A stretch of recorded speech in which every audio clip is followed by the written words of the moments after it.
بسم الله الرحمن الرحيم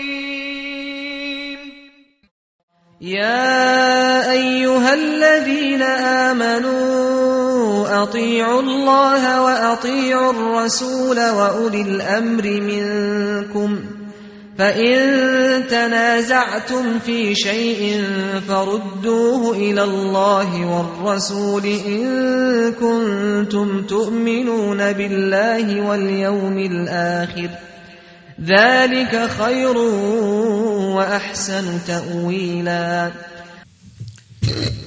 السلام عليكم ورحمة الله وبركاته.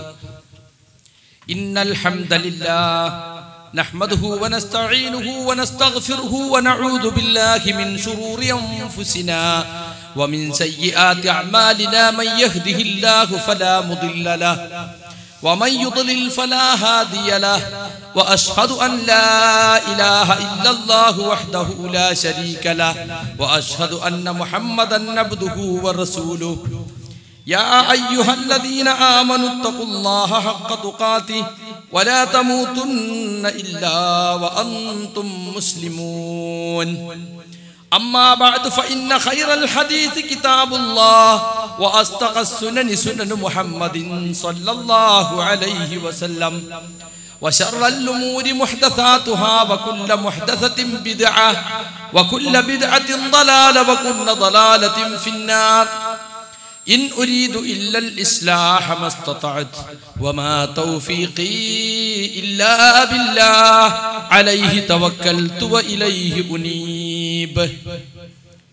رب اشرح لي صدري ويسر لي أمري واحلل عقدة من لساني يفقه قولي. أعوذ بالله السميع العليم من الشيطان الرجيم. والذين يؤذون المؤمنين والمؤمنات بغير ما اكتسبوا فقد احتملوا بهتانا وإثما مبينا. പ്രിയമുള്ള മുജാഹിദ് പ്രവർത്തകരെ, നാട്ടുകാരെ, മറ്റു സംഘടനാ അനുഭാവികളെ, സുഹൃത്തുക്കളെ, സഹൃദയരായ ശ്രോതാക്കളെ, പരമകാരുണികനും കരുണാനിധിയുമായ റബ്ബ് സുബ്ഹാനഹു വ തആലയുടെ എല്ലാ വിധിവിലക്കുകളും സൂക്ഷിച്ചുകൊണ്ട് അവൻ്റെ നിയമനിർദ്ദേശങ്ങൾ കഴിവിൻപടി ജീവിതത്തിൽ പാലിച്ചുകൊണ്ട് ജീവിതത്തിൽ അങ്ങോളം ഇങ്ങോളം തഖ്വ കൈവിടാതെ ജീവിക്കാൻ ഈ പറയുന്ന ഞാനും കേൾക്കുന്ന നിങ്ങൾ ഓരോരുത്തരും ആത്മാർത്ഥമായി അധ്വാനിക്കണമെന്നാണ് ആമുഖമായി ഓർമ്മപ്പെടുത്തുവാനുള്ളത്. തെറ്റിദ്ധരിച്ചവരോട് സ്നേഹപൂർവം എന്ന പേരിൽ മുജാഹിദ് പ്രസ്ഥാനത്തിൽ ഈയിടെ ഉണ്ടായിട്ടുള്ള സംഭവ വികാസങ്ങളും ആരോപണ പ്രത്യാരോപണങ്ങളും എന്തൊക്കെയാണെന്ന് ഈ നാട്ടിലെ മുസ്ലിമീങ്ങൾക്ക് ആകമാനം കേൾക്കാവുന്ന തരത്തിൽ പറഞ്ഞു മനസ്സിലാക്കി കൊടുക്കുക എന്നതാണ് സംഘാടക സമിതി ഉദ്ദേശിച്ചിട്ടുള്ളത്. വിഷയത്തിലേക്ക് കടക്കുന്നതിനു മുമ്പ് ആമുഖമായി മുജാഹിദ് പ്രസ്ഥാനത്തെക്കുറിച്ച് ചില കാര്യങ്ങൾ ഞാനിവിടെ ഓർമ്മപ്പെടുത്തുകയാണ്. മുജാഹിദ് പ്രസ്ഥാനത്തെക്കുറിച്ച് കേൾക്കാത്ത ഒരു പ്രദേശമല്ല ഇത്. എങ്കിലും മുജാഹിദ് പ്രസ്ഥാനം എന്ന് പറയുന്നത് കേവലം ഒരാൾക്കൂട്ടമല്ല, മറ്റു സംഘടനകളെ പോലെയുള്ള കേവലം സംഘടനയല്ല. മറിച്ച് അഹ്ലുസുന്നത്ത് വൽ ജമാഅത്ത് എന്ന ഇസ്ലാമിൻ്റെ യഥാർത്ഥ സരണി, ആ സരണി അനുസരിച്ച് മുന്നോട്ട് പോകണം എന്ന് നിർബന്ധമുള്ള ഒരു സംഘമാണ്. നമ്മുടെ പണ്ഡിത സംഘടന 1924 രൂപീകരിക്കപ്പെടുമ്പോൾ അതിന് നാം കൊടുത്ത പേര് KJU എന്ന് കഴിഞ്ഞ ശേഷം ഒരു ബ്രാക്കറ്റ് ഉണ്ട്, അഹ്ലുസുന്നത്ത് വൽ ജമാഅത്ത് ഉലമാ സംഘം. എന്താണ് അഹ്ലുസുന്നത്തിന്റെ ആദർശം? നബി സല്ലല്ലാഹു അലൈഹി വസല്ലം പറഞ്ഞു, വഇന്ന ബനി ഇസ്രായീല തഫറഖത് അലാ 72 ഫിർഖ. ബനു ഇസ്രായേൽ സമൂഹം 72 വിഭാഗങ്ങളായി വേർപിരിഞ്ഞു പോയി. വസതഫ്തരിഖു ഉമ്മതി, എന്നാൽ എൻ്റെ ഉമ്മത്ത് ഭാവിയിൽ വേർപിരിയും അലാ 73 മില്ല, 73 വിഭാഗങ്ങളായി. കുല്ലുഹും ഫിന്നാരി ഇല്ലാ വാഹിദ, അവരെല്ലാവരും നരകത്തിലാണ്, ഒരു വിഭാഗം ഒഴികെ. സ്വഹാബത്ത് ചോദിച്ചു, ആരാണ് ഒരു വിഭാഗം? അവിടുന്ന് പറഞ്ഞു, മാ അന അലൈഹിൽ യൗമ വ അസ്ഹാബി, ഞാനും എൻ്റെ സഹാബികളും ഇന്ന് ഏതൊരു നിലപാടിലാണോ ആ നിലപാടിൽ നിലകൊള്ളുന്നവർ. അതിൽ നിന്നാണ് അഹ്ലുസുന്ന വൽ ജമാഅ എന്ന പേരുണ്ടായത്. ഞാൻ നിലകൊള്ളുന്നത് എന്ന് റസൂൽ പറഞ്ഞതാണ് അസ്സുന്ന. അസ്ഹാബി, എന്റെ സഹാബികൾ എന്ന് പറഞ്ഞതാണ് അൽ ജമാഅ. നബി സല്ലല്ലാഹു അലൈഹി വസല്ലമയുടെ സ്ഥിരപ്പെട്ട വചനങ്ങളും സ്വഹാബത്തിന്റെ ഏകോപിച്ച നിലപാടുകളും അവലംബിക്കുന്നവർക്കാണ് അഹ്ലുസുന്ന വൽ ജമാഅ എന്ന് പറയുന്നത്. ആ അഹ്ലുസുന്നത്ത് വൽ ജമാഅത്ത് എങ്ങനെയാണോ പ്രമാണങ്ങളെ മനസ്സിലാക്കിയത് അങ്ങനെ മനസ്സിലാക്കണമെന്നാണ് മുജാഹിദുകൾ പറയുന്നത്. എങ്ങനെയാണ് സ്വഹാബത്തും താബിഉകളും താബിഉകളും ഒക്കെ ഇസ്ലാമിലെ വിശ്വാസാചാരങ്ങൾ സ്വീകരിച്ചാചരിച്ചത് അതുപോലെ സ്വീകരിച്ചാചരിക്കണമെന്നാണ് മുജാഹിദ് പ്രസ്ഥാനം പറയുന്നത്. മുജാഹിദ് പ്രസ്ഥാനത്തിന് എഴുതി തയ്യാറാക്കിയ ഒരു ആദർശ പുസ്തകമില്ല. റേഷൻ പീടികയിലെ വിലവര പട്ടിക പോലെ എല്ലായിടത്തും ഒന്ന് സപ്ലൈ ഓഫീസ് അയച്ചു കൊടുക്കും, അത് എല്ലാ റേഷൻ ഷാപ്പിലും ഒരുപോലെ. അങ്ങനെ മുജാഹിദ് സെൻട്രൽ മീറ്റിംഗ് കൂടി ഇന്നേലിന്ന അഭിപ്രായം എന്നിങ്ങനെ എഴുതി തയ്യാറാക്കിയ ഒരു പുസ്തകം ഈ പ്രസ്ഥാനത്തിനില്ല. മറിച്ച് ഖുർആനിലും തിരുസുന്നത്തിലും ഉള്ളതെന്തോ അതാണ് ഈ പ്രസ്ഥാനത്തിന്റെ ആദർശം. അത് എങ്ങനെ മനസ്സിലാക്കണം? സലഫുകൾ, സഹാബികൾ, താബികൾ, താബിഉത്താബികൾ, ആദ്യത്തെ 3 ഉത്തമ തലമുറ അവർ മനസ്സിലാക്കിയതുപോലെ മനസ്സിലാക്കണം. ഖുർആനും തിരുസുന്നത്തും ഇസ്ലാമിന്റെ മൂലപ്രമാണങ്ങളാണെന്നും അതനുസരിച്ചാണ് നാം ജീവിക്കേണ്ടതെന്നുമുള്ള തത്വം ഇവിടെ അംഗീകരിക്കപ്പെടാൻ ഒരുപാട് പ്രയത്നിച്ച പ്രസ്ഥാനമാണ് ഈ പ്രസ്ഥാനം. 1920കളിൽ ആരംഭിച്ച കേരള മുസ്ലിം ഐക്യ സംഘവും പിന്നീട് ജമിയത്തുൽ ഉലമയും ജനങ്ങളെ ഖുർആനിലേക്ക് മടങ്ങുക, സുന്നത്തിലേക്ക് മടങ്ങുക എന്ന് ആഹ്വാനം ചെയ്തപ്പോൾ ഇവിടുത്തെ അവസ്ഥ എന്തായിരുന്നു? വിശുദ്ധ ഖുർആൻ അവരെ സംബന്ധിച്ചിടത്തോളം കബറും പുറത്തും മരിച്ചവന്റെ തലക്കും പുറത്തും ഇരുന്ന് ഓതാനുള്ള, അല്ലെങ്കിൽ ഉസ്താദിന് കൂലി കൊടുത്തിട്ട് വീട്ടിൽ ഓദിക്കാനുള്ള, അല്ലെങ്കിൽ രോഗം വരുമ്പോൾ അത് ഉറുക്കായി കെട്ടാനുള്ള ഇങ്ങനെയുള്ള ഒരു കിതാബ് മാത്രമായിട്ടാണ് അവർ ഖുർആനെ കണ്ടിരുന്നത്. മാലപ്പാട്ടുകളും മൗലീദുകളും പക്ഷിപ്പാട്ടും കൊറത്തിപ്പാട്ടും കുപ്പിപ്പാട്ടും ഒക്കെയായിരുന്നു ആളുകൾ ഇവിടെ മതത്തിന്റെ പ്രമാണങ്ങളായി മനസ്സിലാക്കിയിരുന്നത്. പരമ്പരാഗതമായി കാക്കകാരണവന്മാരിൽ നിന്ന് കിട്ടിയത്, അല്ലെങ്കിൽ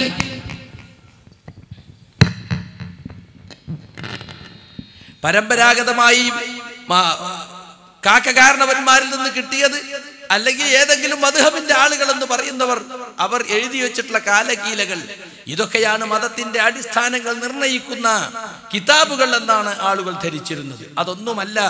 ഖുർആനും സുന്നത്തുമാണ് ഇസ്ലാമിലെ അവസാന വാക്കെന്ന് ജനങ്ങളെ പഠിപ്പിച്ചു കൊടുത്തു. ഇന്ന് എല്ലാവരും അത് ഏതാണ്ട് അംഗീകരിച്ചിട്ടുണ്ട്. ഖുർആനും ഹദീസുമാണ് പ്രമാണം. ആയത്തും ഹദീസും ഉദ്ധരിക്കാതെ സംസാരിക്കുന്നവരെയും നമുക്ക് കാണാൻ സാധ്യമല്ല. പക്ഷെ അവരൊക്കെ സലഫുകൾ മനസ്സിലാക്കിയത് പോലെയാണ് ഇത് മനസ്സിലാക്കേണ്ടത് എന്ന തത്വത്തിലേക്ക് ഇനിയും അവരാരും വന്നു കഴിഞ്ഞിട്ടില്ല. ഒരായത്ത് ഓതിയാൽ, ഒരു ഹദീസ് ഉദ്ധരിച്ചാൽ അതിന് അവരുടെ സംഘടനാ നേതാക്കന്മാർ, അല്ലെങ്കിൽ അവരുടെ മദ്ഹബി പണ്ഡിതന്മാർ, അല്ലെങ്കിൽ അവരുടെ കാരണവന്മാർ എങ്ങനെ വ്യാഖ്യാനിച്ചുവോ അങ്ങനെ വ്യാഖ്യാനിക്കുക എന്നതല്ലാതെ സലഫുകളുടെ വ്യാഖ്യാനം ഏതാണെന്ന് അന്വേഷിക്കുന്ന സ്വഭാവം അവരിൽ പലർക്കുമില്ല എന്നതാണ് വാസ്തവം. നമ്മളെ സംബന്ധിച്ചിടത്തോളം ഓരോ മദ്ഹബുകാർ അവരുടെ മദ്ഹബിന്റെ കിതാബിൽ പറഞ്ഞതുപോലെ സ്വീകരിക്കുന്നു. എന്നാൽ നമ്മുടെ ചില ആളുകൾ അവർക്ക് ദീനിലെ അവസാനത്തെ വാക്ക് സംഘടനാ നേതാക്കന്മാരുടെ വാക്കാണ്. ഇസ്ലാഹി പ്രസ്ഥാനം ഒരിക്കലും അത് പഠിപ്പിച്ചിട്ടില്ല. തഖ്ലീദിനെ എതിർത്ത പ്രസ്ഥാനമാണിത്. എന്താണ് തഖ്ലീദ്? പ്രമാണമെന്തെന്ന് നോക്കാതെ ആരുടെയെങ്കിലും വാക്കിനെ, ഒരു മദ്ഹബിന്റെയോ ഒരു വ്യക്തിയുടെയോ ഒരു പണ്ഡിതന്റെയോ ഒരു സംഘത്തിന്റെയോ വാക്കിനെ തെളിവായി എടുക്കുക, ദീനിലെ അവസാനത്തെ വാക്കായി അതിനെ കണക്കാക്കുക. ഇതിനെ മുജാഹിദ് പ്രസ്ഥാനം എന്നും എതിർത്തു പോന്നിട്ടുണ്ട്. KP മുഹമ്മദ് മൗലവിയും AP അബ്ദുൽ ഖാദർ മൗലവിയും എഴുതിയിട്ടുള്ള തഖ്ലീദ് ഒരു പഠനം എന്ന പുസ്തകം നമ്മൾ വായിച്ചു നോക്കിയാൽ കാരണവന്മാരെ, പൂർവിക തലമുറയെ തഖ്ലീദ് ചെയ്യുന്നതിനെ അതിൽ നിശിതമായി വിമർശിച്ചിട്ടുണ്ട്. അതുപോലെ തന്നെ മദ്ഹബുകളെ തഖ്ലീദ് ചെയ്യുന്നതിനെ, പുരോഹിതന്മാരെയും പണ്ഡിത സഭകളെയും തഖ്ലീദ് ചെയ്യുന്നതിനെ വളരെ ശക്തമായി എതിർത്തത് നമുക്കതിൽ കാണുവാൻ സാധിക്കും. കാരണം വിശുദ്ധ ഖുർആൻ നമ്മളെ പഠിപ്പിച്ചു തന്നിട്ടുള്ളത് യാ അയ്യുഹല്ലദീന ആമനൂ അത്തിഉല്ലാഹ വ അത്തിഉർ റസൂൽ, സത്യവിശ്വാസികളെ നിങ്ങൾ അല്ലാഹുവിനെ അനുസരിക്കണം, റസൂലിനെ അനുസരിക്കണം. വ ഉലിൽ അംരി മിൻകും, നിങ്ങളിലുള്ള കൈകാര്യകർത്താക്കളെ, നിങ്ങൾക്ക് നേതൃത്വം നൽകുന്നവരെ അവരെ അനുസരിക്കണം. ഈ ഉലുൽ അംർ എന്ന് പറഞ്ഞാൽ മദ്ഹബിന്റെ ഇമാമുകളാണ് എന്ന് തെറ്റിദ്ധരിച്ചവരും തെറ്റിദ്ധരിപ്പിക്കുന്നവരുമുണ്ട്. പണ്ഡിത സഭകളാണെന്ന് തെറ്റിദ്ധരിച്ചവരുണ്ട്. പണ്ഡിതന്മാരും പഠിച്ചവരും നേതൃത്വം കൊടുക്കുന്നവരുമൊക്കെ ഉലുൽ അംറിന്റെ വിശാലമായ വ്യാഖ്യാനത്തിൽ വരുമെങ്കിലും നമ്മൾ മനസ്സിലാക്കേണ്ടതുണ്ട്. ഇസ്ലാമിക ഭരണാധികാരികളെ കുറിച്ചും ഉലുൽ അംർ എന്ന് ഈ ആയത്തിന്റെ തഫ്സീറിൽ നമുക്ക് കാണുവാൻ സാധിക്കും. പക്ഷേ അനുസരിക്കണമെന്ന് പറഞ്ഞിടത്ത് അള്ളാഹുവിനെയും റസൂലിനെയും ഉലുൽ അംറിനെയും പറഞ്ഞു. എന്നാൽ അതിന്റെ തൊട്ട ശേഷമുള്ള ആയത്ത് എന്താ? ഫൈൻ തനാസഅതും ഫീ ഷൈഇൻ, വല്ല കാര്യത്തിലും നിങ്ങൾ അഭിപ്രായ വ്യത്യാസത്തിലായാൽ ഫറുദ്ദൂഹു, ആ കാര്യത്തെ നിങ്ങൾ മടക്കണം. ഇലല്ലാഹി വർ റസൂൽ, അല്ലാഹുവിലേക്കും റസൂലിലേക്കും മടക്കണം. അവിടെ ഉലുൽ അംറിലേക്ക് മടക്കണം എന്ന് പറഞ്ഞിട്ടില്ല. ഉലുൽ അംർ എന്ന് പറഞ്ഞ ദീനി നേതൃത്വമാണ്. ശരി, അഭിപ്രായ വ്യത്യാസങ്ങൾ തീർക്കാൻ നിങ്ങൾ ദീനി നേതൃത്വത്തിലേക്ക് മടക്കണം. അവർ വോട്ടിനിട്ട് തീരുമാനിക്കുന്നത്, ഭൂരിപക്ഷം അനുസരിച്ച് തീരുമാനിക്കുന്നത്, അതാണ് ദീനിലെ അവസാനത്തെ വാക്കെന്ന് ഒരിക്കലും തന്നെ സുഹൃത്തുക്കളെ വിശുദ്ധ ഖുർആൻ പറഞ്ഞിട്ടില്ല. പ്രമാണങ്ങളിലേക്ക് മടക്കണമെന്ന് പറഞ്ഞതിനെ കുറിച്ച് ഖുർആൻ ആയത്ത് അവസാനിപ്പിച്ചത് ഇൻ കുന്തും തുഅ്മിനൂന ബില്ലാഹി വൽ യൗമിൽ ആഖിർ, നിങ്ങൾ അല്ലാഹുവിലും അന്ത്യദിനത്തിലും വിശ്വസിക്കുന്നവരാണെങ്കിൽ അതാണ് വേണ്ടത്. ദാലിക ഖൈറും വഹ്സനു തഅവീല, അതാണ് ഏറ്റവും ഉത്തമവും നല്ല പര്യവസാനമുള്ളതും എന്ന് വ്യക്തമായി തന്നെ പറഞ്ഞത് നമുക്ക് കാണുവാൻ സാധിക്കും. അതുകൊണ്ട് സുഹൃത്തുക്കളെ, നമ്മൾ മനസ്സിലാക്കേണ്ടതുണ്ട്, ഇസ്ലാഹി പ്രസ്ഥാനത്തെ സംബന്ധിച്ചിടത്തോളം സംഘടനയുടെ വാക്ക് അവസാന വാക്കായി കാണുന്ന, സംഘടനയെ തഖ്ലീദ് ചെയ്യാൻ ആഹ്വാനം ചെയ്യുന്ന ഒരു പ്രസ്ഥാനമല്ല ഈ മുജാഹിദ് പ്രസ്ഥാനം. ജനങ്ങളെ പഠിപ്പിച്ചത്, മുജാഹിദ് പണ്ഡിതന്മാർ നിങ്ങളോട് എന്തു പറഞ്ഞാലും നിങ്ങളത് ചങ്ക് തൊടാതെ വിഴുങ്ങിക്കൊള്ളണം, തെളിവൊന്നും നിങ്ങൾ ചോദിക്കാൻ പാടില്ല, അത് ഞങ്ങൾ യോഗം കൂടി തീരുമാനിച്ചതാണ് എന്ന വാക്ക് ഒരിക്കലും മുജാഹിദുകൾ പറയാറില്ല. ഞാൻ ഇത് പറയാൻ കാരണം ഇപ്പോൾ ചില ആളുകൾ അങ്ങനെയാണ് പറയുന്നത്. എന്തൊക്കെ കാര്യങ്ങൾ അവർക്ക് ബോധ്യപ്പെടുത്തി കൊടുത്താലും കഴിഞ്ഞ ഇലക്ഷനിൽ നേതൃത്വത്തിൽ വന്നവർ ആരോ അവര് പറയുന്നതല്ലേ ഇപ്പൊ നമ്മുടെ ദീന്, ഇനി അടുത്ത കുറി വേറെ ആളുകൾ വന്ന അവര് പറയുന്നതല്ലേ നമ്മുടെ ദീന്. നമ്മുടെ ദീൻ ഇങ്ങനെ ഇലക്ഷൻ അനുസരിച്ച് മാറുന്നതാ? അങ്ങനെയാണോ ഇസ്ലാഹി പ്രസ്ഥാന വിവരണങ്ങളെ പഠിപ്പിച്ചത്? ഞാൻ ഒന്നാമതായി നിങ്ങളെ കേൾപ്പിക്കുന്ന ക്ലിപ്പ് അതാണ്. എം അക്ബർ സംഘടനാ നിലപാടിനെ കുറിച്ച് പറയുന്ന ഒരു ഭാഗം നിങ്ങളൊന്ന് കേട്ടോളൂ. സംഘടനയും ആദർശവും തമ്മിലുള്ള നിലപാട് എങ്ങനെയായിരിക്കണം? നദവത്തുൽ മുജാഹിദീൻ പറഞ്ഞത് നിങ്ങൾ സ്വീകരിക്കേണ്ടത് എപ്പോഴാണ്? ഖുർആനും സുന്നത്തും അനുസരിച്ചവർ പറയുന്നിടത്തോളം കാലമാണ്.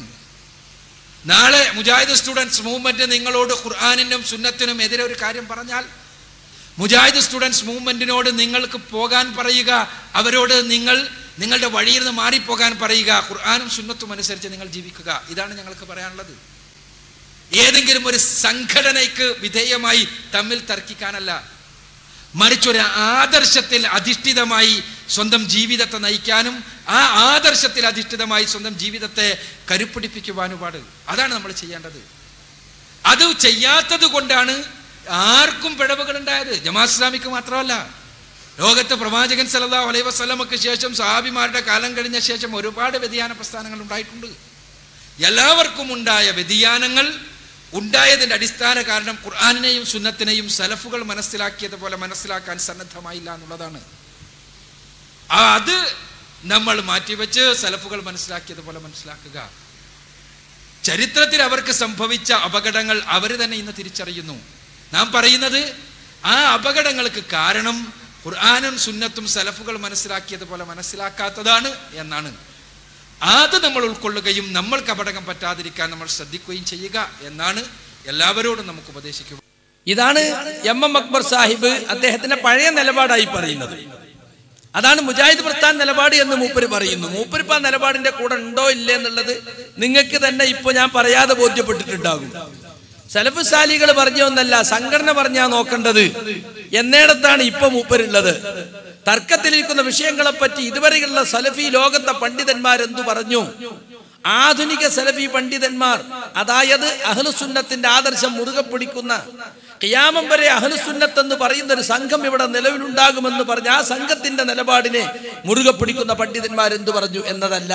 നമ്മുടെ സംഘടന, നമ്മുടെ KJU ഇപ്പൊ വോട്ടിനിട്ട് തീരുമാനിച്ചത് എന്താ? നമ്മുടെ KNM ഇപ്പൊ കഴിഞ്ഞ തെരഞ്ഞെടുപ്പിൽ കുതന്ത്രത്തിലൂടെ പിടിച്ച് സംഘടനാ നേതൃത്വത്തിലെത്തിയവർ പറയുന്നത് എന്താ? അത് സ്വീകരിച്ചാൽ മതി എന്നാണ്. അദ്ദേഹം തന്നെ വീണ്ടും പറയുന്നത് KNM ജനറൽ സെക്രട്ടറി പറഞ്ഞാലും നിങ്ങൾ സ്വീകരിക്കേണ്ടതാണ്. കേട്ടോളൂ. ഒരു പണ്ഡിതൻ പറഞ്ഞു എന്നുള്ളത് ഇസ്ലാം ദീനിൽ തെളിവല്ല. നദവത്തുൽ മുജാഹിദീന്റെ ഇന്നത്തെ ജനറൽ സെക്രട്ടറി ഒരു കാര്യം പറഞ്ഞു എന്ന് വിചാരിക്കുക, അതിനെതിരെ ഖുർആനും സുന്നത്തും തെളിവ് തരുന്നുവെങ്കിൽ ആ ജനറൽ സെക്രട്ടറിയുടെ വാക്ക് തള്ളിക്കളയണം എന്നും ഖുർആന്റെ സുന്നത്തിന്റെ തെളിവ് സ്വീകരിക്കണം എന്നുമുള്ളതാണ് സലഫുകളുടെ നിലപാട്, നദവത്തിന്റെ നിലപാട്. അതാണ് ഈ പ്രസ്ഥാനത്തെ മറ്റുള്ളവയിൽ നിന്ന് വേർതിരിച്ച് നിർത്തുന്നതും എന്ന് മനസ്സിലാക്കുക. ഇപ്പൊ നിങ്ങൾ നോക്കൂ, കുവൈത്തിൽ നിന്ന് കത്ത് വന്നു. കുവൈത്തിലെ പണ്ഡിതന്മാര് അവിടെ യോഗം കൂടിയിട്ട് നമ്മുടെ രണ്ട് കൂട്ടരുമായും ചർച്ച നടത്തി. അബ്ദുറഹ്മാൻ സലഫിയും നൂർഷയും എം അക്ബറും അവിടെ പോയി. അവര് PN കാണാതെ മെല്ലെ നുഴഞ്ഞു കയറാൻ നോക്കിയപ്പോ അവര് പറഞ്ഞു PN കൂട്ടിയിട്ട് വരും. അങ്ങനെ PN കൂട്ടി വൈകുന്നേരത്ത് ചെന്ന് ദീർഘമായി ചർച്ച ചെയ്തു. അതിനുശേഷം രണ്ടു കൂട്ടർ നിലപാടറിഞ്ഞിട്ട് നമുക്ക് 500-ലധികം പള്ളികളും സ്ഥാപനങ്ങളും തന്നിട്ടുള്ള എത്രയോ കോടി രൂപയ്ക്കുള്ള വസ്തുവകകൾ നമുക്കിവിടെ വരാൻ തന്നിട്ടുള്ള കുവൈത്തിലെ ജമിയത്ത് ഹിയാത്തുൽ ഇസ്ലാമി അവരിപ്പോ കത്തെഴുതിയിട്ടില്ല. എന്താണ്? ഒരു ദുർബലമായ ഹദീസിന്റെ പേരിൽ നിങ്ങൾ ആളുകളെ പുറത്താക്കാനോ അല്ലെങ്കിൽ ആളുകൾക്കിടയിൽ മാറ്റി നിർത്താനോ പാടുള്ളതല്ല. ഈ വിഷയത്തിൽ നിങ്ങൾ രണ്ടു കൂട്ടരും ഈ ഹദീസ് ദുർബലമാണെന്നും അതോടൊപ്പം അതുകൊണ്ട് അമൽ ചെയ്യാൻ പാടില്ല എന്ന കാര്യത്തിലും നിങ്ങൾ ഏകാഭിപ്രായക്കാരാണ്. ഇത് മാത്രമല്ല, നിങ്ങൾ ഒരു വിഭാഗം പറയുന്നത് അഹ്ലുൽ ഇൽമ് ഇതുവരെയുള്ള പണ്ഡിതന്മാരൊക്കെ സലഫി പണ്ഡിതന്മാരൊക്കെ സ്വീകരിച്ച നിലപാടെന്താണോ അതാണ് ശരിയെന്നാണ്. അത് തെറ്റാണെന്ന് നിങ്ങൾക്ക് അഭിപ്രായമുണ്ടെങ്കിൽ സൗദി അറേബ്യയിലെ പണ്ഡിത സമിതിയുമായി നിങ്ങൾ ബന്ധപ്പെടണം, അവിടെ ചർച്ചയ്ക്ക് പോകണം എന്നാ പറഞ്ഞിട്ടുള്ളത്. APK എഴുതിയ കത്താത്. ലോക സലഫി പണ്ഡിതന്മാരുടെ നിലപാടാണ് സക്കരിയ സലാഹിയും കൂട്ടരും പറയുന്നത് എന്ന് ജമിയത്ത് ഹിയാത്തുൽ പറഞ്ഞു. അതുതന്നെയാണ് യഥാർത്ഥത്തിൽ സൗദിയിലും മറ്റുമൊക്കെയുള്ള പണ്ഡിതന്മാർ ഇന്നും പറഞ്ഞുകൊണ്ടിരിക്കുന്നത്. ഷെയ്ഖ് അബ്ദുറഹ്മാൻ അൽ ബറാഖ് ഇന്ന് ജീവിച്ചിരിക്കുന്ന സൗദി അറേബ്യയിലെ പ്രമുഖ പണ്ഡിതനാണ്. ഇന്നത്തെ അവിടുത്തെ ഹയ്യത്തു കിബാറുൽ ഉലമ എന്ന് പറയുന്ന ഉന്നത പണ്ഡിത സമിതിയിൽ ഷെയ്ഖ് സാലിഹുൽ ഫൗസാൻ അല്ലാത്ത മറ്റെല്ലാ അംഗങ്ങളുടെയും ഉസ്താദാണ് അദ്ദേഹം.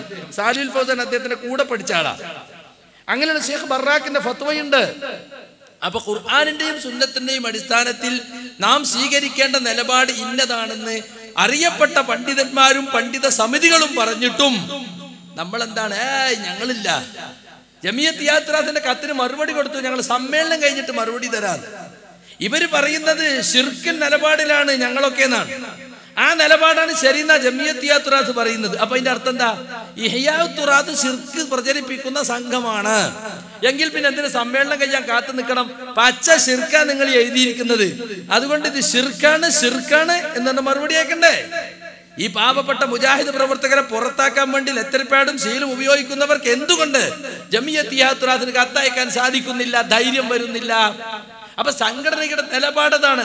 ജനറൽ സെക്രട്ടറി പറഞ്ഞു, അല്ലെങ്കിൽ പണ്ഡിത സമിതി തീരുമാനിച്ചു എന്നുള്ള ഖുർആന്റെ സുന്നത്തിന്റെ അടിസ്ഥാനത്തിൽ ലോക സലഫി പണ്ഡിതന്മാരൊക്കെ പറഞ്ഞ നിലപാടിന് വിരുദ്ധമായിട്ട് ഒരു തെളിവുമില്ലാതെ പുതിയ നിലപാടുകൾ സ്വീകരിക്കുകയാണ്. കാരണം ആ തരത്തിലുള്ള ഒരു സംഘടനാ തഖ്ലീദ് ഇവിടെ അടിച്ചേൽപ്പിക്കപ്പെടുകയാണ്. അബ്ദുൾ റസാഖ് സലാഹി എന്ന് പറയുന്ന റിയാദ് ഇന്ത്യൻ ഇസ്ലാഹി സെന്ററിലെ എന്റെ ജൂനിയറായി ജാമ്യ പഠിച്ചൊരുത്തനാണ്. അവൻ പറയുന്നത് കേട്ടോളൂ. നാം പ്രതിനിധീകരിക്കുന്ന, നാം ലക്ഷ്യം വെക്കുന്ന നമുക്കൊരു ലക്ഷ്യമുണ്ട്, കൃത്യമായ ഒരു ലക്ഷ്യം. അള്ളാഹുവിൻ്റെ ലിഖാ, പടച്ചതമ്പുരാന്റെ അടുക്കലുള്ള ആ സ്വർഗം, അത് നേടിയെടുക്കുന്നതിനുള്ള പ്രവർത്തനത്തിന്റെ രംഗങ്ങളിൽ ആ റൂട്ടിൽ എന്ത് അഭിപ്രായ വ്യത്യാസങ്ങൾ ഉണ്ടായാലും അതൊരിക്കലും തന്നെ ആ റൂട്ട് തെറ്റിക്കുന്നിടത്തേക്കോ ആ ലക്ഷ്യത്തെ മറക്കുന്നിടത്തേക്കോ അതൊന്നും തന്നെ ആകാൻ പാടില്ല.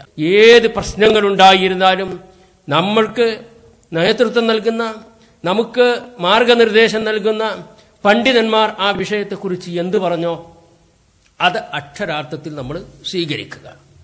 ഏത് പ്രശ്നങ്ങളുണ്ടായിരുന്നാലും നമ്മൾക്ക് നേതൃത്വം നൽകുന്ന, നമുക്ക് മാർഗനിർദ്ദേശം നൽകുന്ന പണ്ഡിതന്മാർ ആ വിഷയത്തെക്കുറിച്ച് എന്ത് പറഞ്ഞോ അത് അക്ഷരാർത്ഥത്തിൽ നമ്മൾ സ്വീകരിക്കുക എന്നത് റിയാദിനെ സംബന്ധിച്ചിടത്തോളം നമുക്ക് നിർവഹിക്കാനുള്ള ഡ്യൂട്ടി, നമുക്ക് നിർവഹിക്കുവാനുള്ള മസ്ഊലിയത്ത് അത് തന്നെയാണ്. കേട്ടില്ലേ നിങ്ങള്?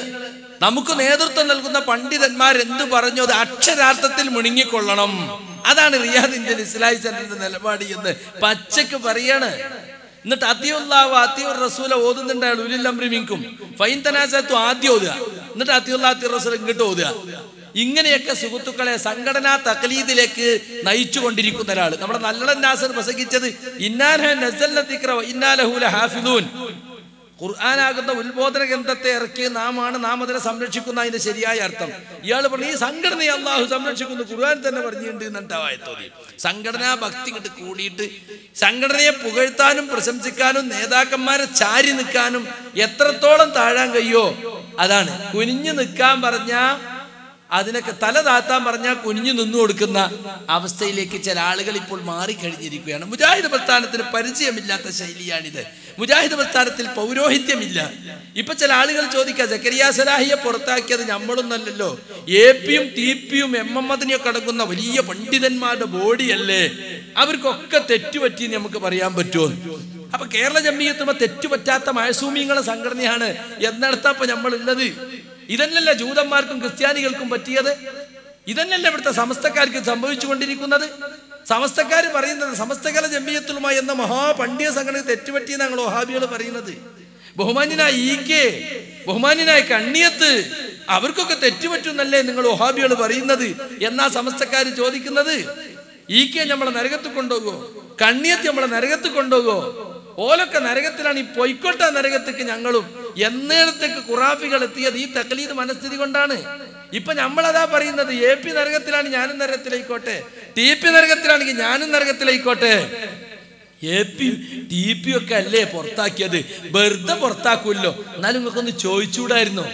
എന്തെങ്കിലും ഒന്ന് കാണാതെ പോലെ ചെയ്യോ? നമ്മളിപ്പോ അത്രയൊക്കെ അറിഞ്ഞാൽ മതി. ഇതന്നെ ഖുറാഫികളും പറയല്ലേ, തെളിവൊന്നും ഇപ്പൊ നമ്മൾ നോക്കണ്ട, അതൊക്കെ ഉസ്താദുമാര് നോക്കിയിട്ടുണ്ടാകും. ഇത്തഖദു അഹ്ബാറഹും വറുഹ്ബാനഹും അർബാബൻ മിൻ ദൂനില്ലാഹി വൽ മസീഹ ഇബ്നു മറിയം.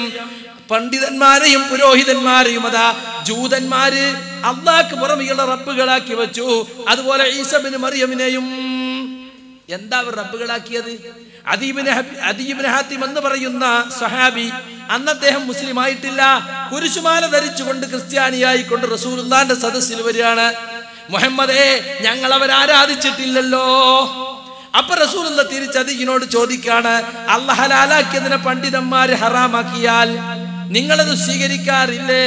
അതുപോലെ അല്ലാഹ് ഹറാമാക്കിയതിനെ പണ്ഡിതന്മാർ ഹലാലായി പ്രഖ്യാപിച്ചാൽ അതും നിങ്ങൾ സ്വീകരിക്കാറില്ലേ എന്ന് ചോദിച്ചപ്പോൾ അദീ പറഞ്ഞു, അതെ, ഫതിൽക ഇബാദത്തുഹും, അത് തന്നെയാണ് അവർക്കുള്ള പൂജ, അത് തന്നെയാണ് അവർ ആരാധിക്കൽ. ഹറാമും ഹലാലും നിശ്ചയിക്കാനുള്ള അധികാരം പണ്ഡിത സമിതികൾക്ക് വകവെച്ചു കൊടുത്തു. അതാണ് പണ്ഡിത പുരോഹിതന്മാരെ റബ്ബാക്കൽ എന്ന് വിശുദ്ധ ഖുർആൻ പഠിപ്പിക്കുകയാണ്. നമ്മൾ തഖ്ലീദ് ഒരു പഠനം എന്ന പുസ്തകത്തിൽ വ്യക്തികളെ തഖ്ലീദ് ചെയ്യുന്നതിനെ കുറിച്ച് ആയത്തും ഹദീസും ഉദ്ധരിച്ചു പറഞ്ഞു കൊടുത്തു. വ്യക്തികളുടെ വാക്ക് ദീനിൽ പ്രമാണമല്ല, അയാൾ എത്ര വലിയ ഉന്നത പണ്ഡിതനാകട്ടെ. നിങ്ങൾ നോക്കൂ, ഇമാം ഷാഫി റഹ്മത്തുള്ളാഹി അലൈഹി പറഞ്ഞതെന്താ? ഇദാ സഹൽ ഹദീസു ഫഹുവ മദ്ഹബി, ഹദീസ് സ്ഥിരപ്പെട്ടാൽ അതാണ് എൻ്റെ വീക്ഷണം. ഇദാ റഅയ്തും ഫീ കലാമി മാ യുഖാലിഫുൽ ഹദീസ ഫഅമലൂ ബിൽ ഹദീസ് വദ്രിബൂ ബികലാമി അൽ ആയിത. എന്റെ വാക്കിൽ നിങ്ങൾ റസൂലുള്ളാഹിന്റെ ഹദീസിനെതിരെ വല്ലതും കണ്ടാൽ നിങ്ങൾ ഹദീസ് കൊണ്ട് അമൽ ചെയ്യണം, എന്റെ വാക്കു നിങ്ങൾ വലിച്ചെറിയണം. ആരാണ് ഇമാം ഷാഫി റഹ്മത്തുള്ളാഹി അലൈഹി? മഹാപണ്ഡിതനല്ലേ. അദ്ദേഹത്തിന്റെ ശിഷ്യൻ ഇമാം അഹ്ലു സുന്ന എന്നറിയപ്പെടുന്ന ഇമാം അഹ്മദ് ബിൻ ഹംബൽ ശൈബാനി പറഞ്ഞ വാക്ക് തങ്ങൾ നമ്മൾ നെഞ്ചിൽ കൊത്തിവെക്കേണ്ട വാക്കല്ലേ. ലാ തുഖല്ലിദിനി വലാ തുഖല്ലിദന്ന മാലിക്കൻ വലൽ ഔസാഇയ വലൻ നഖയ്യ വലാ ഗൈറഹും. നീ എന്നെ തഖ്ലീദ് ചെയ്യല്ലേ, തെളിവും ന്യായവും നോക്കാതെ എന്നെ നീ കണ്ണടച്ച് പിൻപറ്റല്ലേ. ഇമാം ഇബ്രാഹിം നഖയ്യയോ ഇമാം ഔസാഇയയോ ഇമാം മാലിക്കിനെയോ മറ്റാരെയും നീ കണ്ണടച്ച് അനുകരിക്കല്ലേ. വഖുദിൽ അഹ്കാമ മിൻ ഹൈസു അഖദൂ, അവരൊക്കെ ദീനിന്റെ വിധികൾ എവിടുന്നാണ് സ്വീകരിച്ചത്? മിനൽ കിതാബി വസ്സുന്ന, കിതാബിൽ നിന്നും സുന്നത്തിൽ നിന്നുമാണ്. അവിടുന്ന് നീയും സ്വീകരിച്ചു കൊള്ളുക. ഇതാണ് ഇമാമിങ്ങളൊക്കെ പഠിപ്പിച്ചത്. റസൂലുള്ളാഹി സ്വല്ലല്ലാഹു അലൈഹി വസല്ലം ഖബറിനെ ചൂണ്ടിക്കൊണ്ട് ഇമാം മാലിക് പറഞ്ഞ സുപ്രസിദ്ധമായ വചനം, മാ മിൻ അഹദിൻ ഇല്ലാ വഹുവ മൗഖൂദുൻ മിൻ കലാമിഹി വ മർദൂദുൻ അലൈഹി ഇല്ലാ സാഹിബ ഹാദൽ ഖബർ. ഏതൊരാളുടെ വാക്കിലും തള്ളേണ്ടതും കൊള്ളേണ്ടതും ഉണ്ടാകും, റസൂലുള്ളാഹിന്റെ വാക്കിലൊഴികെ. ഇതൊക്കെ മറന്നു നമ്മള്. ഒരു KJU തീരുമാനത്തിന്റെ സർക്കുലർ വന്നപ്പോ ഇസ്ലാഹി പ്രസ്ഥാനത്തിന്റെ ആദർശം തന്നെ മിണുങ്ങിപ്പോയോ? എവിടുന്ന് കിട്ടി സുഹൃത്തുക്കളെ ഇങ്ങനെ ഒരു സ്വഭാവം? ഒരിക്കലും ഇമാമിങ്ങൾ ആരും പഠിപ്പിച്ചിട്ടില്ല അവരെ തഖ്ലീദ് ചെയ്യണമെന്ന്. ഞങ്ങളെ വാക്ക് ദീനല്ലേ, അവസാന വാക്കാണെന്ന് അവരാരും പറഞ്ഞിട്ടില്ല. നേതാക്കന്മാർ നമ്മളെ രക്ഷിക്കാനുണ്ടാവില്ല എന്ന് സുന്നികളോട് വയന്നറിയാൻ മാത്രമുള്ളതാ തന്നെ. യൗമ തുഖല്ലബു വുജൂഹുഹും ഫിന്നാരി, സത്യനിഷേധികളെ മുഖങ്ങൾ ഇങ്ങനെ ആ നരകത്തീയിൽ അങ്ങോട്ടും ഇങ്ങോട്ടും മറിച്ചിടപ്പെടുന്ന ഘട്ടത്തിൽ യഖൂലൂന, അവർ വിലപിച്ചു പറയുകയാണ്, യാ ലൈതനാ തഅനല്ലാഹ വതഅനർ റസൂല, ഞങ്ങൾ അല്ലാഹുവിനെയും റസൂലിനെയും അനുസരിച്ചെങ്കിൽ എത്ര നന്നായേനെ. വഖാലൂ റബ്ബനാ ഇന്നാ അതഅനാ സാദതനാ വകുബറാഅനാ ഫഅളല്ലൂന സബീല. ഞങ്ങളുടെ നാഥ, ഞങ്ങളുടെ നേതാക്കന്മാരെ വലിയവന്മാരനുസരിച്ചു പോയി, അവർ ഞങ്ങളെ വഴിപഴപ്പിച്ചല്ലോ. റബ്ബനാ ആതിഹിം ളിഫൈനി മിനൽ അദാബി, പടച്ചവനേ അവർക്ക് ഇരട്ടി ഇരട്ടിയായി നീ ശിക്ഷ കൊടുക്കണേ. വൽ അൻഹും ലഅനൻ കബീറാ, അവരെ നീ അതിയായി ശപിക്കണേ. ഇതല്ലേ നമ്മൾ പഠിപ്പിച്ചത്?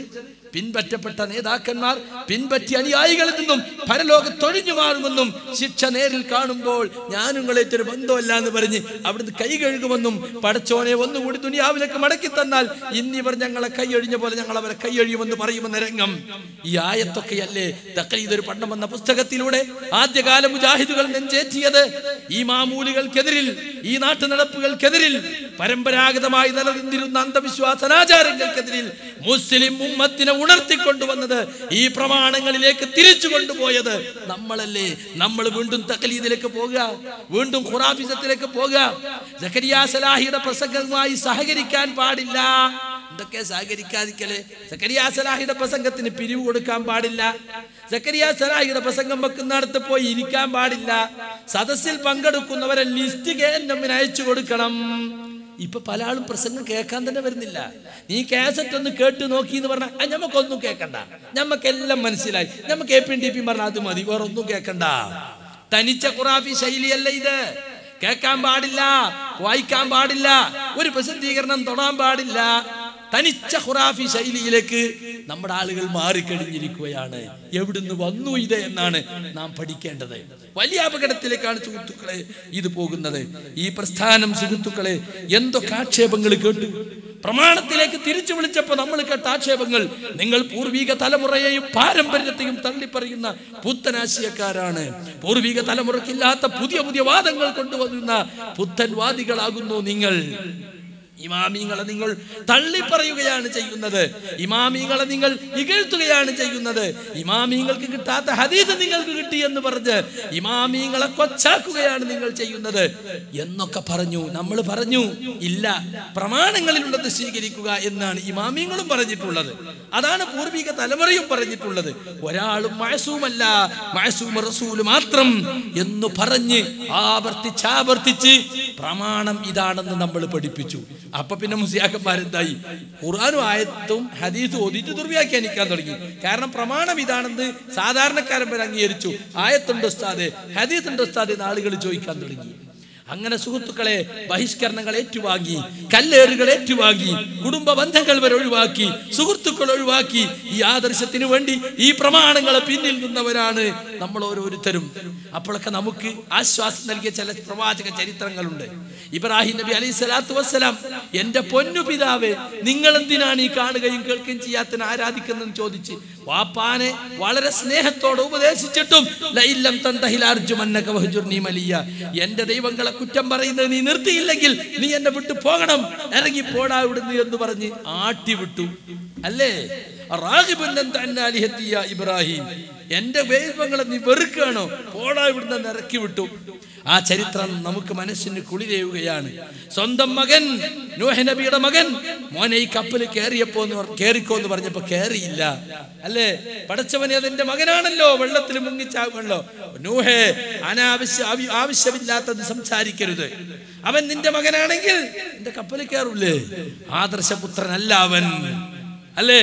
അബൂ താലിബ് റസൂലുള്ളാഹിക്ക് എന്തെല്ലാം സൗകര്യങ്ങൾ ചെയ്തു കൊടുത്തു. പക്ഷെ അദ്ദേഹം നബിയിൽ വിശ്വസിച്ചില്ല. അവസാനം അബ്ദുൽ മുത്തലിബിന്റെ മില്ലത്തിലാണെന്ന് പറഞ്ഞ് മുശ്രിക്കായിട്ടാണ് മരിച്ചത്. റസൂലുള്ളാഹിക്ക് എത്ര വേദന ഉണ്ടായിരുന്നു. പക്ഷെ ഹിദായത്തിലാക്കാൻ സാധിച്ചില്ലല്ലോ. ഈ വക ചരിത്രങ്ങളാണ് ബഹിഷ്കരണങ്ങളും കല്ലേറും കൂക്കുവിളിയും തെറിവിളികളും കേൾക്കുമ്പോൾ നമുക്ക് ആശ്വാസം നൽകിയ ചരിത്രങ്ങൾ. അങ്ങനെ ത്യാഗത്തിലൂടെ വളർത്തിയെടുത്ത ഒരു പ്രസ്ഥാനമാണ് സുഹൃത്തുക്കളെ ഇത്. റസൂലുള്ളാഹി സ്വല്ലല്ലാഹു അലൈഹി വസല്ലം വന്നപ്പോ മക്കക്കാർ പറഞ്ഞ ആക്ഷേപം, അത് നമ്മളെ കുറിച്ച് നമ്മൾ കേട്ടു. അല്ലദീ ഫറഖ ജമ്മന, ഇവൻ ഞങ്ങൾ ഐക്യം തകർത്തിരിക്കുന്നു. വസബ്ബാലിഹത്തന, ഞങ്ങൾ വിളിച്ച് പ്രാർത്ഥിക്കുന്ന ഞങ്ങളെ ഇലാഹുകൾക്ക്, ഞങ്ങളെ ദൈവങ്ങൾക്ക് അവൻ ചീത്ത വിളിച്ചിരിക്കുന്നു. മാത്രമല്ല ഞങ്ങളെ കൂട്ടത്തിൽ ബുദ്ധിയുള്ളവർക്ക് ബുദ്ധിയുള്ളെന്ന് പറഞ്ഞിരിക്കുന്നു. ഇങ്ങനെയൊക്കെ നമ്മൾ ആക്ഷേപങ്ങൾ കേട്ടു. അതുകൊണ്ട് സുഹൃത്തുക്കളെ, ഞാനിതാ നിങ്ങളുടെ മുമ്പിൽ നിന്ന് ഉറക്കെ പ്രഖ്യാപിക്കുകയാണ്, സലഫി പ്രസ്ഥാനത്തിന്റെ പഴയകാല നേതാക്കളൊക്കെ പഠിപ്പിച്ച ആ പ്രമാണമേതോ ആ ആദർശമേതോ അതാണ് ഈ ഉള്ളവന്റെ ആദർശം. ഒരു പുതിയതും ഞാൻ ഇവിടെ കൊണ്ടുവന്നിട്ടില്ല. എന്നെ കുറിച്ച് പല തെറ്റിദ്ധരിപ്പിക്കലുകളും ഇവിടെ നടക്കുന്നത് കൊണ്ടാണ് ഇങ്ങനെ ഒരു വിശദീകരണം എനിക്ക് നൽകേണ്ടി വരുന്നത്. ചില ആളുകൾ ലാഘവ ബുദ്ധിയോടെ പറയാണ്, ആരൊക്കെ ഇറങ്ങിപ്പോയി? ചേകനൂർ ഇറങ്ങിപ്പോയി പ്രസ്ഥാനത്തുനിന്ന്, CN പോയി, ഹുസൈൻ മടവൂര് പോയി, സുബൈർ മങ്കട പോയി, ഇപ്പൊ സക്കരിയ സലാഹിയും പോയി. അതിലിപ്പോ എന്താത്തൊരു പുതുമ? സുഹൃത്തുക്കളെ, അവരൊക്കെ ഇറങ്ങിപ്പോയതാണ്. ഈ ആദർശം ശരിയല്ലെന്ന് പറഞ്ഞ് എന്നെ ചവിട്ടി പുറത്താക്കിയതാണ്. ഇന്ന് വരെയും ന്യായമായ ഒരു കാരണം പറഞ്ഞു തന്നിട്ടില്ല. സുഹൃത്തുക്കളെ, സലഫി പ്രസ്ഥാനത്തിന്റെ ആദർശം എന്ന് പറയുന്നത് ഖുർആനും സുന്നത്തുമാണ്. അത് സലഫു സാലിഹുകൾ മനസ്സിലാക്കിയത് എങ്ങനെയാണോ അങ്ങനെ മനസ്സിലാക്കണം. ഈ ആദർശം തലമുറ തലമുറയായി നിലനിന്നത് റസൂലുള്ള പറഞ്ഞിട്ടുണ്ട്. ഒരു വിഭാഗം എന്നും സത്യത്തിന്റെ മേൽ പ്രത്യക്ഷപ്പെട്ടുകൊണ്ട് ഇവിടെ അവശേഷിക്കുമെന്ന്. ലാ തസാലു ത്വായിഫത്തും മിൻ ഉമ്മത്തി ലാഹിരീൻ അലൽ ഹഖി ലാ യദുർറുഹും മൻ ഖദലഹും വലാ മൻ ഖാലഫഹും. എന്റെ ഉമ്മത്തിൽ ഒരു വിഭാഗം സത്യത്തിന്റെ മേൽ പ്രത്യക്ഷപ്പെട്ടവരായി ഈ എല്ലാ കാലത്തും ഉണ്ടായിക്കൊണ്ടേ ഇരിക്കും. അവരെ കൈയൊഴിഞ്ഞവർക്കോ അവരെ എതിർക്കുന്നവർക്കോ അവരൊരു ഉപദ്രവവും വരുത്താൻ സാധ്യമല്ല. ഹത്താ യഅതി അംറുല്ലാഹി വഹും അലാ ദാലിക്. അല്ലാഹുവിന്റെ കൽപ്പന വരുന്നവരെയും അഥവാ ഖിയാമം വരെയും അതായിരിക്കും അവസ്ഥ. ആ പറയുന്ന അള്ളാഹുവിന്റെ സഹായം കിട്ടുന്ന ആ ത്വായിഫത്തുൽ മൻസൂറ, ആ ഫിർഖത്തുൻ നാജിയ, അള്ളാഹു വിജയിക്കുമെന്ന് പറഞ്ഞ കക്ഷി, സഹായം കിട്ടുമെന്ന് പറഞ്ഞ കക്ഷി, ആ കക്ഷിയിലൂടെയാണ് ഈ ആദർശം ഇവിടെ നിലനിന്നത്. അവരൊക്കെ പറഞ്ഞ ആദർശം എന്തോ അതാണ് ഈ പ്രസ്ഥാനത്തിന്റെ ആദർശം. ഇപ്പൊ ചില ആളുകൾ പ്രചരിപ്പിക്കുന്നത് കേരളത്തിലെ സലഫി പ്രസ്ഥാനം എന്ന് പറയുന്നത് അത് കേരളത്തിൽ മാത്രമുള്ള കുറച്ച് മൗലവിമാർ കൂടി തീരുമാനിച്ച കേരള കോൺഗ്രസ് എന്നൊക്കെ പറഞ്ഞ മാതിരി കേരള സലഫിയാണെന്നാണ്. ഇത് പണ്ട് മടവൂർ വിഭാഗം പറഞ്ഞപ്പോ MI സ്വല്ലമി പുസ്തകം ഇറക്കിയപ്പോൾ ഈയുള്ള മറുപടി കൊടുത്തതാണ്. അങ്ങനെ സലഫിയത്തിന് ഇങ്ങനെ ബ്രാൻഡൊന്നുമില്ല. കേരള സലഫി വേറെ, തമിഴ്നാട് സലഫി വേറെ, ഉത്തരേന്ത്യൻ സലഫി വേറെ, അമേരിക്കൻ സലഫി വേറെ, ആസ്ട്രേലിയൻ സലഫി വേറെ, അങ്ങനല്ല. എല്ലാവരും ഒരേ ആദർശത്തിനും ഒരേ ലക്ഷ്യത്തിനും വേണ്ടി പ്രവർത്തിക്കുന്നവരാണ്. ചില മസലകളിലൊക്കെ അഭിപ്രായ വ്യത്യാസം ഉണ്ടാകും. പഠിച്ചവരും പഠിക്കാത്തവരും പഠിച്ചവർ തമ്മിൽ ചില വ്യത്യാസങ്ങളൊക്കെ ഉണ്ടാകും. പക്ഷെ അടിസ്ഥാനപരമായി നമ്മളൊക്കെ ഒന്നാണ്. അത് നമ്മൾ എക്കാലത്തും പറഞ്ഞു പോന്നിട്ടുള്ള സംഗതിയാണ്. അതുകൊണ്ട് തന്നെ കേരളത്തിലെ സലഫി പ്രസ്ഥാനത്തിന് മാത്രമായിട്ട് ചില ആദർശങ്ങളൊന്നും ഉണ്ടാവില്ല. അപ്പൊ ലോക സലഫി സംഘടനകളുടെയും ലോക സലഫി പണ്ഡിത കൂട്ടായ്മകളുടെയും ഒക്കെ നിലപാടെന്തോ അതാണ് എന്റെ നിലപാട്, അതാണ് ഇസ്ലാഹി പ്രസ്ഥാനത്തിന്റെ നിലപാട്. ഒരു കോക്കസ് അത് മാറ്റിമറിച്ചുകൊണ്ട് സുഹൃത്തുക്കളെ ഇപ്പോൾ ജനങ്ങളിൽ തെറ്റിദ്ധരിപ്പിക്കുകയാണ്. ചേകനൂർ പോയത് എങ്ങനെയാ? ചേകനൂരിന്റെ യോഗം കൂടി പുറത്താക്കിയതല്ല. ഖുർആൻ മാത്രം മതി, ഹദീസിന്റെ ഒരു കഷ്ണവും വേണ്ട, ബുഖാരി മുസ്ലിം ഒക്കെ ജൂതന്മാരുണ്ടാക്കിയതാണ് എന്ന് പറഞ്ഞപ്പോൾ അലവി മൗലവിയെ പോലെയുള്ള KM മൗലവിയെ പോലുള്ളവർ അദ്ദേഹത്തെ എതിർത്തു. അങ്ങനെ അദ്ദേഹം ജനങ്ങളിലേക്ക് ഇറങ്ങി, നമ്മളും ജനങ്ങളിലേക്ക് ഇറങ്ങി. അദ്ദേഹം പറഞ്ഞതിലെ തെറ്റെന്താണ് ജനങ്ങൾക്ക് ബോധ്യപ്പെടുത്തി കൊടുത്തു. അതുപോലെ CN അഹമ്മദ് മൗലവി, അദ്ദേഹത്തിന്റെ പരിഭാഷ ഒരുപാട് ആളുകൾ ആദ്യകാലത്ത് വായിച്ചിട്ടുണ്ട്. പക്ഷെ അദ്ദേഹം മുഅ്ജിസത്തുകളെയൊക്കെ സ്വന്തം വ്യാഖ്യാനിക്കാൻ തുടങ്ങി. മൂപ്പര് പറഞ്ഞു ജിന്ന് ഇൻസ് എന്നിങ്ങനെ രണ്ട് വർഗ്ഗമല്ല, അതൊരു വർഗത്തിൽപ്പെട്ട രണ്ടും മനുഷ്യവർഗം തന്നെയാണ്. ജിന്ന് കാടൻ, ഇൻസ് നാടൻ. ജിന്ന് എന്ന് പറഞ്ഞ കാട്ടുവർഗക്കാർ, ആദിവാസികൾ, നല്ല തുണിയും കുപ്പായൊക്കെ ഇട്ട് ഇങ്ങനെ പരിഷ്കൃതനായി നടക്കുന്നവൻ ഇൻസ്. നമ്മൾ എതിർത്തു അതിനെ. അതുപോലെ മൂസാ നബി അലൈഹി സ്വലാത്തു വസ്സലാം കടലിൽ വടികൊണ്ടടിച്ച് സമുദ്രം പിളർത്തിയ അങ്ങനെയൊന്നും ഉണ്ടായിട്ടില്ല. വേലിയേറ്റം വേലിയർക്കൊക്കെ മനസ്സിലാക്കുന്ന ആളായിരുന്നു. ആ പോയ ഭാഗത്ത് എവിടേക്കാണ് കയങ്ങൾ, എവിടേക്കാണ് മൊട്ട എന്നൊക്കെ മനസ്സിലാക്കിയിട്ട് വടികുത്തി അങ്ങനെ അക്കരെ കടന്നതാണ്. ഇങ്ങനെയുള്ള വ്യാഖ്യാനങ്ങൾ വന്നപ്പോൾ അദ്ദേഹത്തിന്റെ വ്യതിയാനങ്ങൾ ജനങ്ങളെ നമ്മൾ ബോധ്യപ്പെടുത്തി. അദ്ദേഹത്തെ യോഗം കൂടി പുറത്താക്കിയതല്ല. അതുപോലെ സുബൈർ മങ്കട പറഞ്ഞു സംഘടന തിന്മയാണ്, നമുക്കത് വേണ്ട.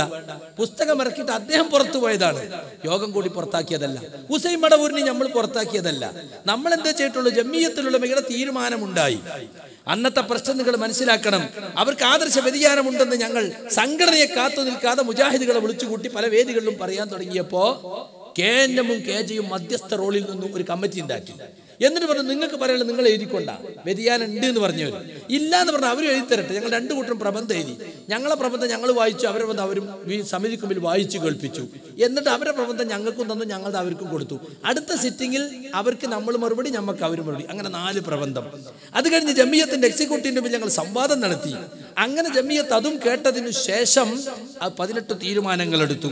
ആ തീരുമാനങ്ങൾ കേരള ജമിയത്തും ആ തീരുമാനം പ്രിന്റ് ചെയ്തിട്ട് ഓരോ യൂണിറ്റിലേക്കും അയച്ചു കൊടുത്തു. നിങ്ങൾക്കൊക്കെ അത് കിട്ടിയിട്ടുണ്ടാകും.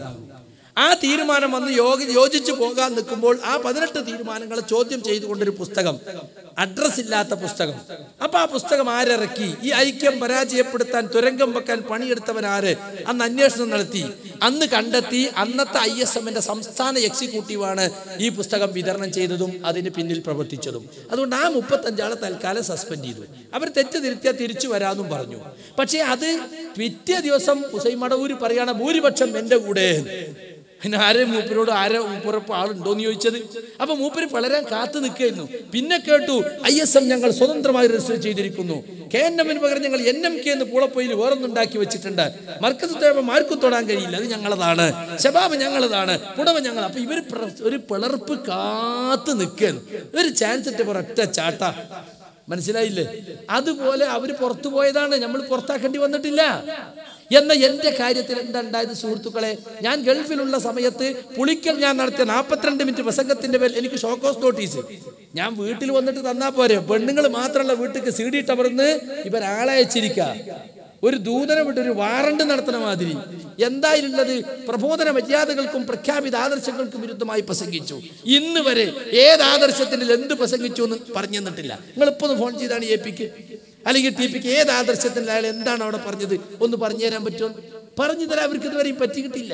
23 നടപടിക്രമത്തിലൂടെ 6 കൊല്ലമായി ശിർക്കിൽ നിൽക്കുന്ന തന്നെ തിരിച്ചു കൊണ്ടുവരാൻ വേണ്ടി 23 ആൾവഴികളിലൂടെ നടപടിക്രമങ്ങൾ ഉണ്ടാക്കിയിട്ടുണ്ട്. നമ്മൾ അബ്ദു സാറ് അദ്ദേഹം സോമനിയുള്ള പൊട്ടത്തര എഴുതിയിട്ടുണ്ട്. ഈ 23 നടപടിക്രമം ആരുണ്ടാക്കിയതാ? അബ്ദുറഹ്മാൻ സലഫി ഉണ്ടാക്കിയതാ. എന്നെ പുകച്ചു പുറത്ത് ചാടിക്കാൻ വേണ്ടി ദീർഘകാലമായി ശ്രമിച്ചുകൊണ്ടിരിക്കുന്ന അബ്ദുറഹ്മാൻ സലഫി, അയാളെ തന്നെയാണ് എൻ്റെ പേരിൽ അന്വേഷണ കമ്മീഷനാക്കി വെച്ചത്. ഒരു നാട്ടു നടപ്പനുസരിച്ച് ഒരു സാധാരണക്കാരൻ പോലും പറയും ഒരാളെ കുറിച്ച് ആക്ഷേപം ഉന്നയിച്ച് അയാളെ പിന്നെ അന്വേഷിക്കാൻ ഏൽപ്പിക്കും. നജ്ജനെന്ന് അന്വേഷിക്കുക. എന്നിട്ട് അയാൾ അന്വേഷണ കമ്മീഷൻ, അയാൾ എന്നെ ജഡ്ജി, അയാൾ എന്നെ തീരുമാനം. എന്നിട്ട് 23 കുറ്റം ചെയ്തു എന്ന ആളുകളെ വിചാരം. ചില ആൾ പറഞ്ഞു 23 അവസരം കൊടുത്തു, ചില ആൾ പറഞ്ഞു 23 താക്കി. എന്തെന്നായി 23 എന്നറിയങ്ങള്? കേരള ജമിയത്തുലുലമയും KNM-ഉം മടവൂരികൾ ജിന്നും സിഗറും വലിച്ചിട്ടപ്പോ അതിൽ അവരെടുത്ത നടപടികളാണ്. ആ നടപടി കേൾക്കുമ്പോ തന്നെ അറിയാം ഇന്റെ കുറ്റല്ല ഒന്നും. ജബ്ബാർ മൗലവി ലേഖനം എഴുതി, അതിന്റെ കുറ്റ. കരുവമ്പയിൽ അതിന് മറുപടി എഴുതി, അതിന്റെ കുറ്റ. KJU പ്രബന്ധം ക്ഷണിച്ചു, എന്റെ കുറ്റ. അങ്ങനെയാണ് ആ കുറ്റപത്രത്തിലുള്ളത്. കുറ്റപത്രത്തിൽ കുറ്റം മാത്രമില്ല. സുഹൃത്തുക്കളെ, നമ്മൾ നമസ്കരിക്കാൻ സമയമായിട്ടുണ്ട്. ജമാഅത്ത് നടക്കുന്ന പള്ളിയാണ്. അതുകൊണ്ട് എല്ലാവരും വേഗം ഒന്നുകൊടുത്ത് നമസ്കരിച്ച് തിരിച്ചു വരിക. അള്ളാഹു അനുഗ്രഹിക്കുമാറാകട്ടെ. അസ്സലാമു അലൈക്കും വറഹ്മത്തുള്ളാഹി. അൽഹംദുലില്ലാഹി വസ്സലാത്തു വസ്സലാമു അലാ റസൂലില്ലാഹി വഅലാ ആലിഹി വസഹാബത്തിഹി അജ്മഈൻ. അമ്മാ ബഅദ്. പ്രിയമുള്ള സുഹൃത്തുക്കളെ, ശ്രോതാക്കളെ, ഞാൻ നേരത്തെ പറഞ്ഞു വന്ന വിഷയത്തിലേക്ക് നിങ്ങളുടെ ശ്രദ്ധ ഒരിക്കൽ കൂടി ക്ഷണിക്കുകയാണ്. ഈ പ്രസ്ഥാനത്തിൽ നിന്ന് പല കാലങ്ങളിലായി ഇറങ്ങിപ്പോയ ആളുകൾ ഈ ആദർശം അവർക്ക് ദഹിക്കാത്തത് കൊണ്ടാണ് അവർ ഇറങ്ങിപ്പോയത് എന്ന കാര്യം വളരെ വ്യക്തമാണ്. എന്നാൽ ഈ ഉള്ളവന്റെ കാര്യത്തിൽ പഴയ ആദർശത്തിൽ തന്നെ ഉറച്ചു നിൽക്കണം. 2012 അബ്ദുറഹ്മാൻ സലഫിയും കൂട്ടരും കൊണ്ടുവന്ന തിരുത്ത് ഞങ്ങൾക്കാർക്കും അംഗീകരിക്കാൻ സാധ്യമല്ല, അതിനുള്ള തെളിവ് ഞങ്ങൾക്ക് കിട്ടിയിട്ടില്ല എന്ന് പറഞ്ഞതിൻ്റെ പേരിലാണ് വാസ്തവത്തിൽ എനിക്കെതിരിൽ അച്ചടക്ക നടപടി എടുത്തത്. പല ആളുകളും പറയുന്നുണ്ട് നിങ്ങളിങ്ങനെ വിശദീകരിക്കാൻ ഇറങ്ങിയത് കൊണ്ടാണല്ലോ ഇവിടെ ചേരി തിരിഞ്ഞത് എന്ന്. വാസ്തവത്തിൽ അതല്ല. ഞാൻ വിശദീകരിക്കാൻ ഇറങ്ങിയത് സെപ്റ്റംബർ 8-നാണ്. ചേരിതിരിക്കാനും സംഘടന വേറെ ഉണ്ടാക്കാനുമാണ് ഉദ്ദേശമെങ്കിൽ 2012 മാർച്ചിൽ ഷോക്കോസ് നോട്ടീസ് കിട്ടിയ തൊട്ടടുത്ത ഒരാഴ്ച കൊണ്ട് തന്നെ ഏപ്രിലിൽ തന്നെ സംഘടന പ്രഖ്യാപിക്കാനോ അല്ലെങ്കിൽ വിശദീകരണത്തിന് ഇറങ്ങാനോ എനിക്ക് സാധിക്കുമായിരുന്നു. പലരും ക്ഷണിച്ചതുമാണ്, സ്റ്റേജ് കെട്ടിത്തരാമെന്ന് പറഞ്ഞതാണ്. പക്ഷേ എന്നെ കൊണ്ട് ഇനി ഈ സംഘടനയിൽ ഒരു പിളർപ്പോ ഒരു ചേരിതിരിവോ ഉണ്ടാകരുത് എന്ന നിർബന്ധമുള്ളത് കൊണ്ടാണ് ഞാൻ ക്ഷമിച്ച് സഹിച്ച് മാറി നിന്നത്. ഞാൻ വിദേശത്തുള്ളപ്പോൾ തന്ന കത്തിന് നാട്ടിലെത്തി 2-3 ദിവസം ഞാൻ 2-ാം ദിവസം തന്നെ ഞാൻ TP-യെ വിളിച്ചു. TP പറഞ്ഞു ഞങ്ങള് ഗൾഫിലേക്ക് പോവുകയാണ്. അപ്പൊ AP-യെ വിളിച്ചപ്പോൾ കിട്ടില്ല, സുഖമില്ലാത്തതുകൊണ്ട് ഹോസ്പിറ്റലായതുകൊണ്ട്. M. മദനി പറഞ്ഞു ഞങ്ങൾ ഗൾഫിലേക്ക് പോവാണ്, വിശദീകരണം AP-യുടെ അടുത്ത് കൊടുത്താൽ മതി. ഞാൻ മെയ് 5 തന്നെ, ഏപ്രിൽ 29 വന്ന് മെയ് 5 തന്നെ AP-യുടെ വീട്ടിൽ പോയി കൊടുത്തു. 4 കൊടുക്കാൻ വിചാരിച്ചതാണ്. പക്ഷേ അദ്ദേഹം പെട്ടെന്ന് ഗൾഫിൽ സുഖമില്ലാതെ ഹോസ്പിറ്റലിൽ പോയത് കൊണ്ട് പിറ്റേ ദിവസം വീട്ടിൽ കൊണ്ടുപോയി നിങ്ങൾ ഷോക്കോസ് നോട്ടീസിന് വ്യക്തമായ മറുപടി കൊടുത്തു. പക്ഷെ ആ മറുപടി പരിഗണിക്കാതെ വീണ്ടും മെയ് 22 എന്നെ വിളിപ്പിച്ചു. 5 മണിക്കൂറോളം എന്നെ വിചാരണ ചെയ്തു. കോടതിയിലെ വക്കീലുണ്ടല്ലോ, ക്രോസ് വിസ്താരം, കുറെ ചോദ്യങ്ങൾ അബ്ദുറഹ്മാൻ സലഫി എഴുതിക്കൊണ്ടെന്നിരിക്കുക. അത് അയാൾ ഇങ്ങനെ ചോദിക്കുക, എന്നിട്ട് ഞാൻ മറുപടി അറിയാതൊക്കെ രേഖപ്പെടുത്തുക. ഞാൻ പറഞ്ഞത് എന്താ കോടതിയിലെ പോലെ കോടതി രേഖ ഉണ്ടാക്കുകയാണോ എന്ന് ചോദിച്ചു. അങ്ങനെയൊന്നല്ല എന്ന് പറഞ്ഞു. അന്ന് സന്തോഷത്തിൽ കെട്ടിപ്പിടിച്ച് പിരിഞ്ഞു. ശരി, പ്രശ്നങ്ങളൊക്കെ തീർന്നു എന്ന് വിചാരിച്ചു. പുറത്തിറങ്ങിയപ്പോൾ പ്രവർത്തകരനോട് ചോദിച്ചു, എങ്ങനെയുണ്ടായിരുന്നു ചർച്ച? ചർച്ച വളരെ നന്നായിരുന്നു. അപ്പൊ AP ഉണ്ട്, TP ഉണ്ട്, പാലത്തുണ്ട്, അഹമ്മദ് അലി മദനി ഉണ്ട്, നൂർഷയുണ്ട്. ആ അന്വേഷണ സമിതിയാണ് അവരെന്ന് പിന്നീടാണ് ഞാൻ അറിഞ്ഞത്. അങ്ങനെ 8-9 ആളെ മുമ്പിൽ വെച്ച് 5 മണിക്കൂർ വിചാരണ ചെയ്തിട്ട് പുറത്തിറങ്ങിയപ്പോൾ നല്ല നിലയ്ക്ക് ഞാൻ അഭിപ്രായം പറഞ്ഞു. ഐക്യത്തിൽ പോകണമെന്നൊക്കെ എല്ലാവരും പറഞ്ഞിട്ടുണ്ട്. മഞ്ഞുരുകി എന്ന് തോന്നുന്നു. അപ്പൊ ചില കുട്ടികൾ മെസ്സേജ് അയച്ചു, ജക്കരിയ സലാഹിയും നേതൃത്വവും തമ്മിലുള്ള പ്രശ്നം തീർന്നു, അദ്ദേഹം വീണ്ടും പ്രബോധന രംഗത്തേക്ക്. ഏത് മെസ്സേജ് അയച്ചതാ? അതിന്റെ പേരിൽ അബ്ദുറഹ്മാൻ സലഫി പിറ്റേന്ന് ഓരോ യൂണിറ്റിലേക്കും സർക്കുലർ, പ്രശ്നം തീർന്നിട്ടില്ല, മൊഴി എടുത്തിട്ടേ ഉള്ളൂ. നോക്കണം നിങ്ങൾ. അപ്പൊ പ്രശ്നം തീരരുതെന്ന അയാൾ ആഗ്രഹം. അത് കഴിഞ്ഞു. പിന്നെയും 2 മാസം ഒരു അനക്കമല്ല, ഏകപക്ഷീയമായ അന്വേഷണം. അന്വേഷണ കമ്മീഷനെ വെച്ചതുപോലും എന്നെ അറിയിച്ചിട്ടില്ല. അങ്ങനെ ജൂലൈ 18 നിബന്ധനകളോടെ എന്നെ തിരിച്ചെടുക്കാൻ തീരുമാനിച്ചു. പക്ഷെ തിരിച്ചെടുക്കുകയാണ് എന്ന വാർത്ത വരുന്നതോടുകൂടി തന്നെ അവരെ ഗ്രൂപ്പിൽ കലാപം തുടങ്ങി. ശിർക്കിലേക്ക് പോയി എന്ന് പറഞ്ഞിട്ടല്ലേ പുറത്താക്കിയത്, പിന്നെ ഇയാൾ ഇനി തിരിച്ചെടുക്കുക. അപ്പോ അബ്ദുറഹ്മാൻ സലഫി സമാധാനിപ്പിച്ചു, സാരല്ല, നമ്മളതിന് നല്ല നിബന്ധനകൾ വെക്കുന്നുണ്ട്, കർശനമായ നിബന്ധന. ആ നിബന്ധനകൾ എന്തൊക്കെയാണ്? ഇപ്പൊ നിങ്ങൾ വിചിന്തനത്തിലൊക്കെ പന്നൂർ ഇങ്ങനെ പച്ച നുണകൾ എഴുതി വിടുന്നത് വായിച്ചിട്ടുണ്ടാകും. കേട്ടോളൂ. അന്വേഷണ സമിതി ശുപാർശ ചെയ്തതും KNM ഭരണസമിതി അംഗീകരിച്ചതുമായ തീരുമാനങ്ങൾ. ഒന്നാമത്തെ നിബന്ധന എന്താ? KK സക്കരിയ സലാഹി പഴയ വാദത്തിൽ നിന്ന് ഖേദിച്ചു മടങ്ങുകയും ആയത് പൊതുജനത്തെ ബോധ്യപ്പെടുത്തുന്നതിനായി ജിന്നിനോട് സഹായം ചോദിക്കുന്നത് ശിർക്കാണെന്ന് വ്യക്തമാക്കുന്ന ലേഖനം എഴുതി KNM-ന് സമർപ്പിക്കുകയും KJU-വിന്റെ അംഗീകാരത്തോടെ ഇത് വിചിന്തനത്തിൽ പ്രസിദ്ധീകരിക്കുകയും പ്രസംഗിക്കുകയും ചെയ്യേണ്ടതാണ്.